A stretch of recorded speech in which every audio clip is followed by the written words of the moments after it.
Oi, you. It's time for another episode of Dorothy and the Dealer. Let's tune into the conversation. Have we got a P. Diddy song? No, I haven't got a P. Diddy song. You don't have any song. I got Give a me 50 somebody Cent else. song. Go. It's your birthday. No. Actually, I don't know that one. You know that one? It's your birthday. You know It's who'd just know you know who'd know the embarrassing. answer to that is Gabby, because Gabby's like 11. Gabby does know that stuff. Yeah, it's your birthday. Oh, I can't remember. Anyway, Gonna party like it's your birthday. But That was a Yeah. terrible song introduction. No. To this All you got to know is podcast. it's the birthday song by P. Diddy, by don't say P. Diddy. Don't say 50 Cent and P. Diddy hate each other. Yes. Actually, I got a text message. One of my clients sent me a video the other day. They were on the back of a boat heading out to Rottnest, and there was a spa on the back of the boat. And he goes, "Oh, I'm over here partying." I went back and said, "Looks like a P. Diddy party. Who's got the MDMA?" Yeah, It's you're got the so MDMA funny. and the lube. You're so funny, I mate. know. Anyway, let's crack Anyway, on. This is cracking on. a good one. I like this Talking about particular goals. topic. How are you going, by the way? Because I think this is, I know that this podcast is going to be released well and truly Yeah. once you're even better than you are now. But how are you going Well, with your look, hands? my right hand is actually really good, and I'm To look at you doing your No, it little is. It's good. I mean, movements. just bending forward and backwards. That's really the movement we're trying to get. My left hand is struggling, but that's where most of the damage was. But Even it's still- shaking, trying to shaking. straighten It's it. still quite swollen and stuff like that. But we're going to get there. It's Sausage just, fingers. it's just a time thing. It is a time thing. That's what I'm saying. By the time this is released, Yeah. I'll be like, you may not "Hey!" have sausage fingers anymore. You've been doing really well, though. But, the topic we're going to talk about today is You've really mentioned about... sausage fingers about 4 times. I know, because somebody said it, and I went, Mentioned yeah, the sausage that's fingers. exactly what your fingers look like, little chubby sausages. Yeah, They're better now than they were. Yeah. Heaps I don't better. have very manly hands. Do you know what I mean? I have like No. very ladylike hands. Do you know what I mean? But And I've that's okay. ladylike feet. Yeah, you do. I have do. ladylike Like I feet. could be a foot model. My wife says to me all the time, "You have the most fabulous ladylike feet," and I'm like, "Fuck you." bitch." Ladylike feet. They're not like... And None of we're that. gonna party like it's your birthday. Come on. Anyway, so we're talking a little bit about goal setting Yeah. and just some of the rules and some of the psychology of it and how to do it effectively and blah, blah, blah. Especially Do coming you into feel the like- new year 2025. Can you believe that? We're even Fucking hell. saying that. What do you think is the number one rule in terms of goal setting? Being realistic. Mm-hmm. I think another one is how you actually set the goal out. I think that's really important. I think the number one is writing it in the present tense. Yeah, writing I it in think the that present tense. writing it in the present tense. Yeah, because a lot of people don't understand what that means, and And all why you're it's trying so to do is important. in every way you've got to draw yourself into how you would like that roll out. Do you know what I mean? Like you've got to do everything you can to show up as if it's already happened. Because if you're saying, I want to travel to South America, and you keep saying, I want, you're just getting more and more want. Yeah, It's not, yeah. you're not there, you're not putting yourself in it. Yeah. You're writing it and saying it and speaking it into existence in the future. And so it doesn't matter how many years go past, it's in the future. It's like, I want to, it's not there. Yeah. The saying, I travel to South America is a totally different energy. Yeah. And then when we were on the cruise, I think it was the first one because it was Jack Canfield said, another way to up level your goals is write it as a verb. So say, I am traveling. So you're still doing it in the present tense, but It's as if it's happening. It's as if it's happening. It's a verb. It's in motion. Yeah. So I am traveling. And I think then it makes it feel like you've got action and movement towards the And goal. I think over the, just this year I've been speaking on this stuff since 1996, so 28 years, which is a long time. No. Yeah, 96. 1996 is not... Oh, Yeah, it's 28 years. sorry. Aren't you a school teacher? Every time I was thinking no. No, aren't you a school teacher? I used to be. Is that embarrassing? Maybe this is why I Maybe you left. should- you know that watch that you got on? You should turn it into a calculator and calculate shit. Anyway, I'm really so, bad but I with those think types of calculations. one of the things Carry that on. I've seen over the years is that writing goals has become so diluted, and it lost its specificity of how it actually works. And it's one of the things we love doing is going and teaching people, no, this is how a fucking goal actually works. This is how it actually works. And a lot of people, when they write goals, what they actually write is the gap between where they are and where they want to be. Just explain that. What do you mean? Well, they don't actually write a goal. They just write something on a piece of paper that seems to remind them of where they're not. Give me an example. I really want to have a new car. You know, I really Right. want to have a new. Well, you're always going to want to have a new car. Yeah, so that whole future So, type thing so they you're create, reminding yourself, you're looking emphasise at that. goals that Yeah. tell you where you're not. Yeah. So what that does is that creates an emotion inside of the person of a lack of congruency. Yeah. The person feels insecure. Yeah. They feel as if they have this, you know, that it's never going to It's, happen. it's not for them. attainable for them, right? It's not just attainable. outside of their reach. That's Yeah, yeah. right. So it just tends to remind them of where they're not Yeah. at and what they haven't got. Got it. And that's really not what you want to do with goals. I remember getting into a client's car years ago, and he had fucking across his dashboard all of these sticky pads. Sorry, what are they called? Those sticky Post-it notes. Post-it notes. And on the post-it notes, he had all these goals. But I was like, man, this kid, do you fucking hate driving the car? Yeah. Do you hate looking at these things? Yeah, I hate it. And I'm said that's So because- that's the energy you're bringing into that space. that's right, and that's just reminding you of where you're not. Yeah. That's not a goal. Yeah. A goal should always be built around you. You know, I talk about that visionary thing. Normal state of goals in society now are just visions. You know, a visionary has reverse engineered everything. They know this is where I want to be, and reverse engineered how they're going to get there and what it is they're going to do. Well, this is actually one of their techniques of creating one, because we'll talk about a couple, right? But one of the techniques of creating goals is actually having a goal that you can visualising and visualise the success. And I've spoken before about friends in the past who were in the Olympics, the 2000 Olympics, and one of the things that this girl particularly did as a part of her thing was visualising. Visualising brings the thing to you because you can imagine it there, you can see it there, it's in reality, it's in your sphere, it's in your zone. Do you know what I mean? So because you can visualise and you're bringing it closer to you, it makes it, and this is all the things that you used to do it, I used to do it a lot. Like we tell stories about some of the stuff that we've done. Like the place that I wanted a goal that I wanted to move into an apartment. Right. And I had the elements that I wanted. And then when I found it, I started going over there. I started bringing myself there. I experienced it and then was visualising it all the time, what it would be like, where I would walk to, where I would go. Like I brought myself there. Firstly, I did it physically, and then I did it, I was visualising. And you did that buying this place here, right? You've done that buying cars and buying other properties, your boat, etc. So visualising is an important tool because it helps you to... the brain thinks really easily in pictures, right? So it's like it really draws you to it. So it brings you. I think all of the techniques that we use to create goals that are effective are the ones that bring it into your present, right? Yeah. That's why I said number one is making sure it's in the present tense, because everything that you do brings it into your present, like visualization. The other one that a lot of people would have heard about. SMART goals, right? Specific, measurable, attainable, realistic, and time-centered or time-focused. Yeah. If it's not specific, it's too broad, it's not realistic for you, right? Yeah. If it can't be measured, then you never know whether you've achieved it or not. So it needs to be measurable. Attainable is it attainable? Yep. I think it's attainable, Smart, right? Yeah. Realistic, meaning that it's not like you're earning $2 and now you're going to be earning $3 million. Yeah. Do you know what I mean? It's like it has to be some sort of reality check. And time-based means that you're not making that like, if you put a time of it on 10 years or you got 10 years, so if you put a time on 1 year, then it'll happen in the 1 year. At least you work towards it in a different way. So you're bringing it to you and you bring it into the present tense, you're bringing it to reality because you've specified it. Yeah. Then another thing that people don't do, I think this is what you would term as your being a visionary, is breaking down the goals, is making sure that there's step-by-step actions that you can take to get into that place. There's no point in having a vision or a place that you want to get to and having no clue how you're going to get it because you haven't stepped it out, because you haven't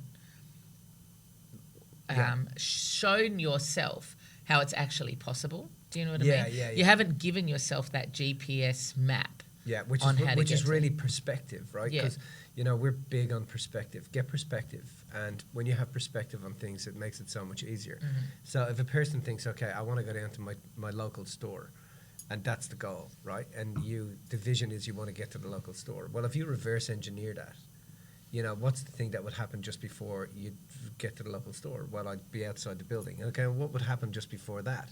Well, I would have, caught the bus. Okay, so what would have happened just before that? What I would have got off the bus. I would have been, and then just before that, I would have been on the bus. Okay, and then just before that, I would have been at the bus stop. Well, no, you wouldn't. What you would have been done is that you would have waved your card, or you would have shown the conductor that you're on the bus, and paid. Okay, yeah, and then just before that, what have happened? Well, I would have been at the bus stop, and then just before that, I would have got a lift there. Whatever that is, if you reverse engineer the whole sequence, you see from the moment of you sitting there writing everything down, all the steps to do next. And when you do that, the thing that eradicates for a person when they're building their lives or building their goals is that it eradicates conflict and emotional conflict. Yeah.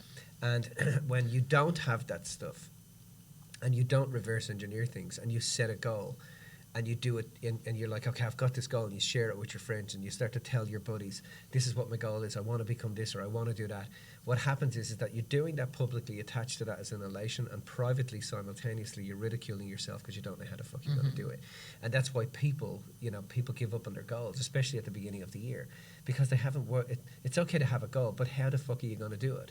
And have you mapped it out? Do you know what the steps are to take next? And have you made it easy for yourself? Because you know what the steps are to take next. The goal actually becomes easy. It's the same concept with someone that comes and goes, I got a $12,000 credit card, right? So if we divide that into 12, so that's $1,000 a month. We divide that by 5. Okay, that's $250 a week. Now we divide that by working days. Well, that's $50 a day. Divided by 4 is $250 a week, Yeah, Mr. yeah. Bad math. Oh, sorry. You said divided by 5. Anyway. Okay, sorry.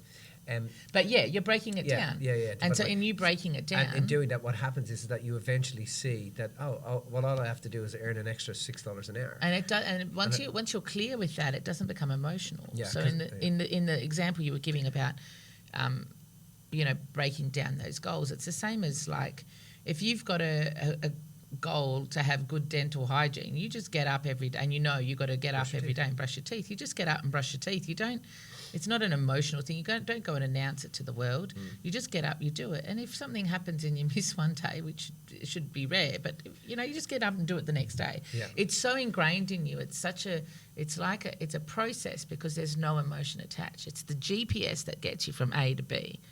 So if you don't know the steps, then you don't know how to get from A to B. And so therefore your goal it just becomes this pie in the sky idea that has no structure, no meat to it, because you haven't got anything planned out, right? Yeah.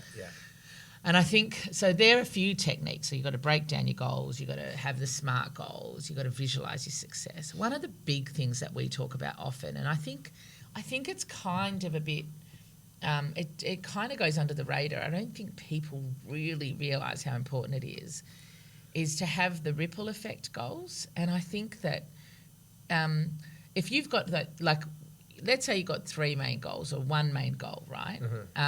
But let's break it down into, let's say you've got 3 main goals. And one of those goals is that you want to give up smoking, or one of those goals is you want to do X, Y, Z, right? There are ripple effect things that happen if you take that leap. Yeah. So if you want to stop smoking, right, one of the ripple effects of the stopping smoking is you're probably going to have more money in your wallet. So you need a financial goal that's attached to that outcome of you achieving that big goal.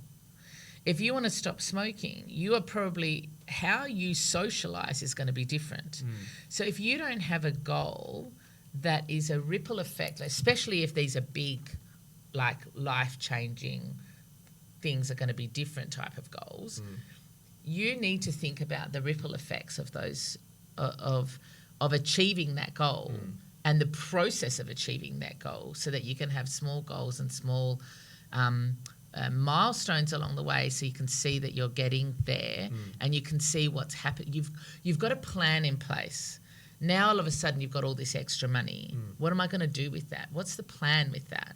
What's my goal here? So you get another little goal, and so now that helps support the big goal.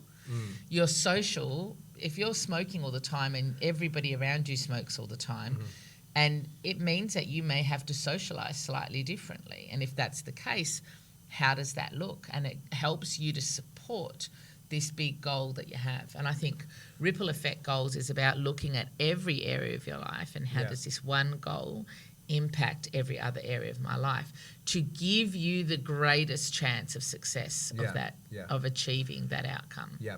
So one of the things I've really been pushing hard back with my Inspired Life clients, my personal clients, is I've really been pushing hard on getting them to do one of the exercises in LIG, which is which is at the back of the book, which is it's one of the things that we used to do every year. The two of us used to go away and do this, but getting them to sit down and you articulate what it is you want to have, do, be, what's the legacy you want to be remembered, and then attaching imagery to it. And at the beginning of the year, taking a bit of time out to do that is a very rich thing to do. So that's every area of your life. You figure out what is your soul's desire and list out as many as you can for each area of life, right? So just running through the areas, you've got mental, which is how you reason and solve problems and think about things.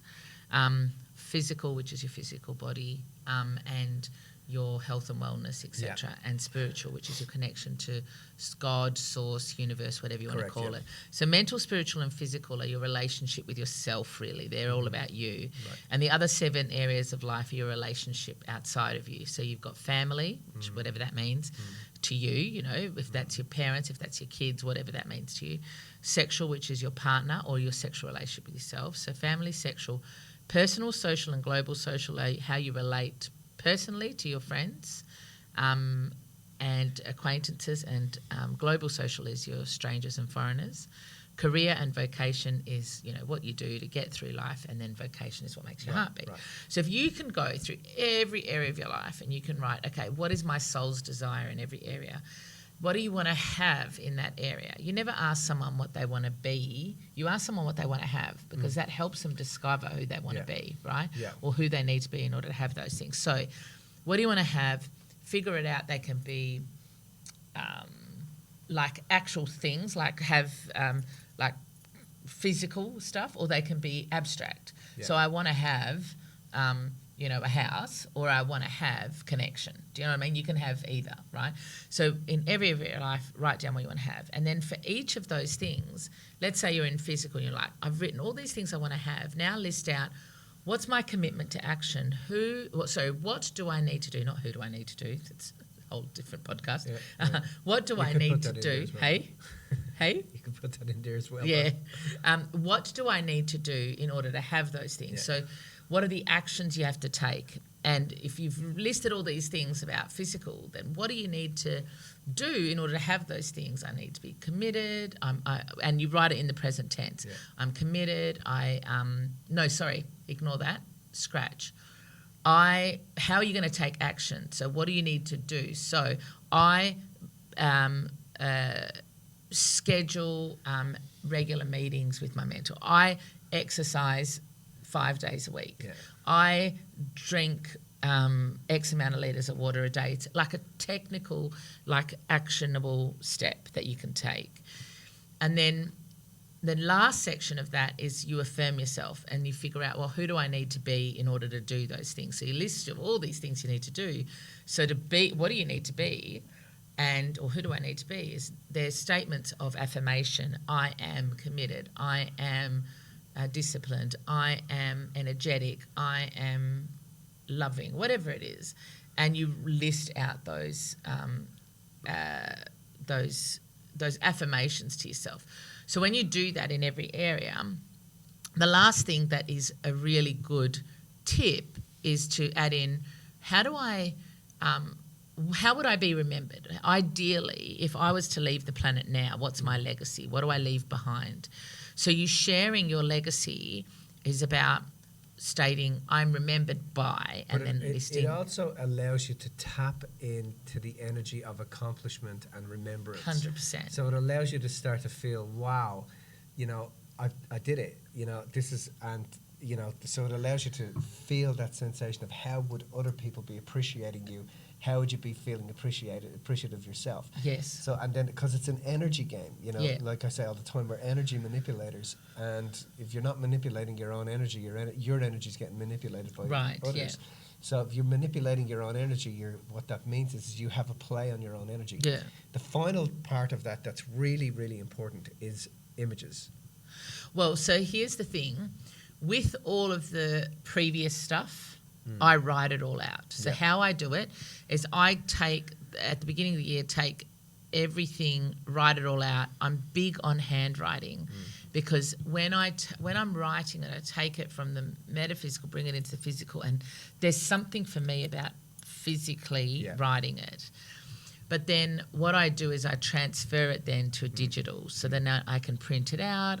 Because my writing is generally quite messy, or I might change things or whatever. So it's not about making it look beautiful. It's about getting the ideas out, getting the information out, and just having it, and me being the one that's doing it.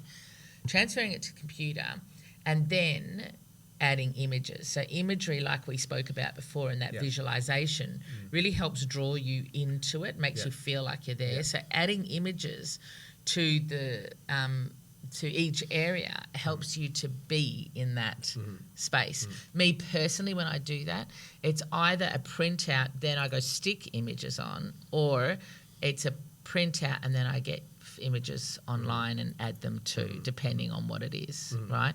I personally don't handwrite and plonk because it would end up being messy. I'd spend too much time making it look beautiful. So I like printing it out and then adding images afterwards, either digital copies or like physical that I glue on, But images is important because it draws you into it, right? I totally agree. Yeah. And I think that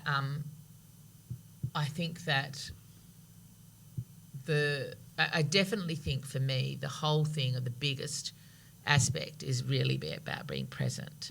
Because what ends up happening is if you've got a goal that you want to be here, and this here is free and successful in some level, let's say, and every day you're thinking about your goal and you're separate from your goal, and you're separate and you're not seeing that you're there, and your experience is feeling trapped and stuck and like a failure.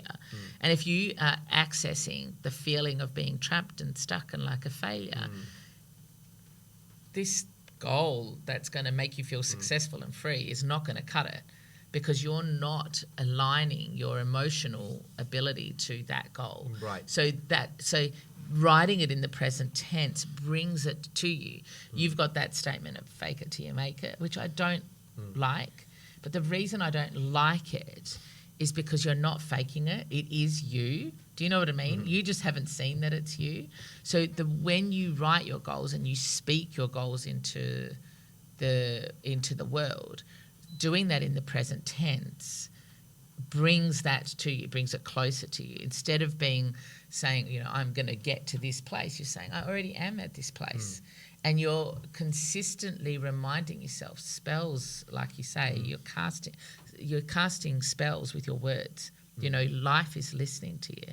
So that to me, the biggest part of the writing goals is actually getting really aligned and really writing them in the present tense, and then getting really aligned with the feelings and accessing those feelings as often as possible. Cool. Yeah, I think so. There's some epic tips there, buddy.